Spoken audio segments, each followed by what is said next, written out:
CEO's grandmother was shocked to discover that the woman's home actually had 5 children, and each one of them looked exactly like her grandson. The old lady immediately realized that these were her long-lost great-grandchildren. At that moment, the woman regretted letting the grandmother inside. Luckily, the second son wasn't home. Otherwise, everything would have been exposed. But in the next second, 回来了。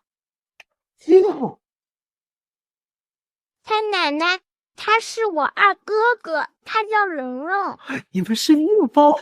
seeing that her sextuplets had been exposed, it was too late for her to stop them. It turned out that the woman had kept the sextuplets a secret because the CEO was about to marry his scheming stepsister. 6 years ago, the scheming stepsister and stepmother had set up the woman, trying to ruin her reputation to drive her out of the house. Unexpectedly, by a twist of fate, the woman had an unexpected encounter with the CEO. The next day, she was kicked out by her father who didn't know the truth. 12 months later, she gave birth to the rare sextuplets alone in a hospital. To escape the persecution of the scheming stepsister, the woman had no choice but to take the sextuplets and flee abroad. 5 years later, the woman became a famous doctor. That day, she confidently returned to the country with her sextuplets. When she found out that the scheming stepsister was about to marry the CEO, the woman was furious. Recalling how the scheming stepsister had ruined her life, the woman decided it was time to settle the score, and it was time to take back everything that belonged to her. So the woman quickly changed clothes, told her children not to run around, and prepared to crash the scheming stepsister's engagement party. But as soon as the woman left, the 6 little darlings began investigating the identity of their biological father. After analyzing the data,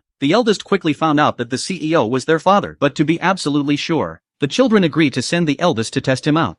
Yeah. The CEO was immediately shocked by the little boy. He had been single for over 20 years. So where did this child come from? He assumed the eldest was playing a prank. Just then, his grandmother called. She had always opposed the CEO's decision to marry the scheming woman, but the CEO was determined to marry her. He mistakenly believed the scheming woman was the one he had spent the night with, so he felt obligated to be responsible for her. After finishing the call, the CEO hurriedly left. The eldest quickly chased after him, but he dropped the jade pendant his mom gave him. Unbeknownst to him, the assistant picked it up. The assistant immediately brought the jade pendant to the CEO. The CEO instantly recognized it as the pendant he had lost years ago. He immediately realized that the little boy was his own son. Meanwhile, the scheming woman was looking forward to marrying the CEO and living the life of a rich wife. But the woman suddenly barged into the engagement party. Without giving the scheming woman time to react, she threw the evidence of their past plot against her in front of everyone present.